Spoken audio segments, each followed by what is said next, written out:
Tyler Perry wasn't supposed to be the one to set the internet on fire that night.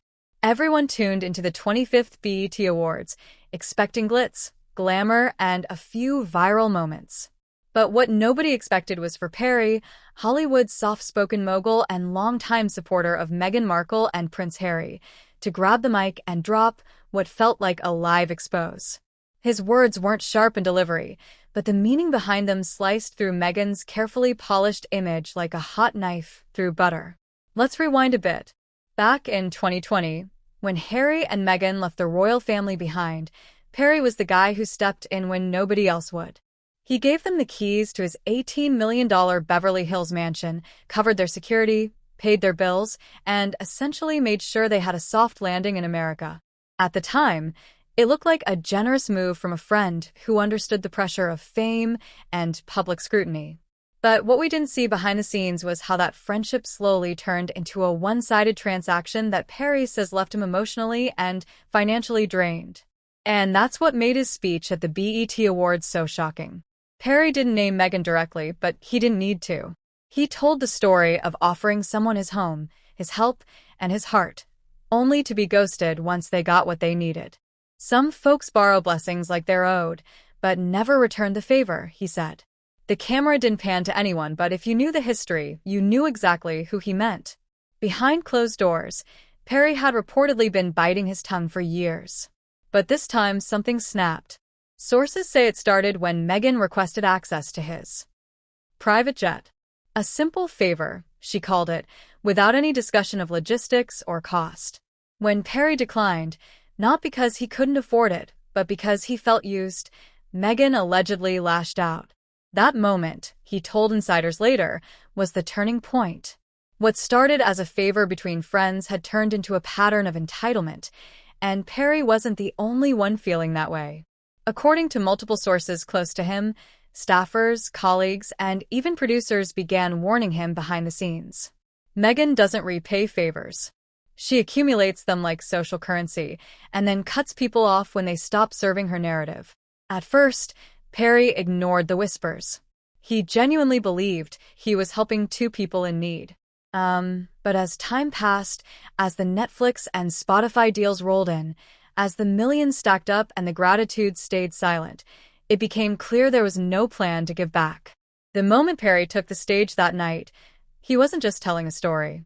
He was making a statement that even the most generous people have a breaking point, and when they reach it, they're done being quiet. Meghan had built her brand on the image of a misunderstood woman silenced by the crown. But Perry wasn't the crown.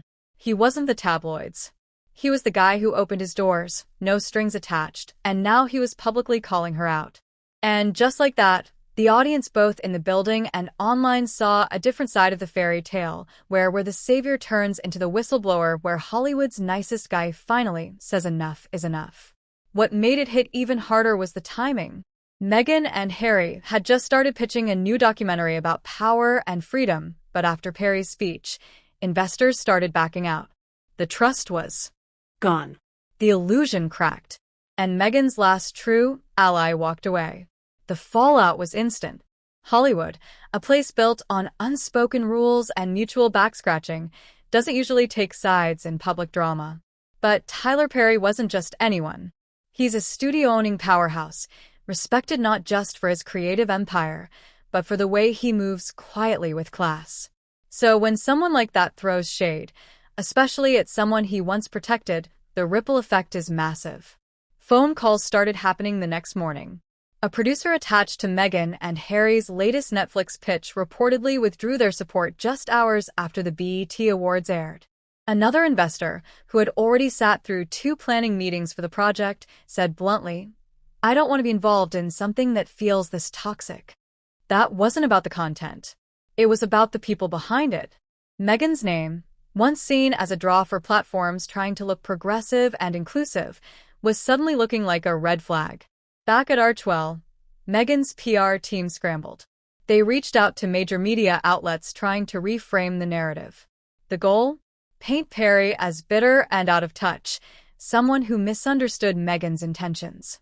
They offered exclusive interviews, access to behind-the-scenes footage, even floated a podcast rebuttal. But none of it stuck. Journalists didn't bite. If anything, the effort made things worse. It reeked of desperation. The harder they pushed, the more people started wondering what exactly were they trying to cover up. Behind the scenes, things got even messier. Friends close to Perry began sharing that he hadn't wanted to go public, but felt cornered after years of being emotionally manipulated. He'd spent months debating whether to say anything at all. But the final straw wasn't the private jet incident or the business proposal with no plan. It was the realization that Meghan wasn't just ungrateful. She was actively weaponizing their friendship to win influence. One person familiar with Perry's team said Meghan tried to leverage his name to gain access to a funding circle in early 2024.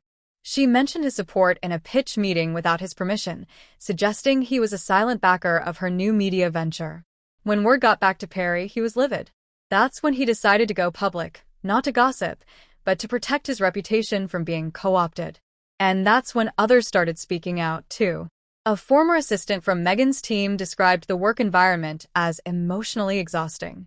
They claimed Meghan controlled every narrative, demanded loyalty, and punished anyone who questioned her decisions.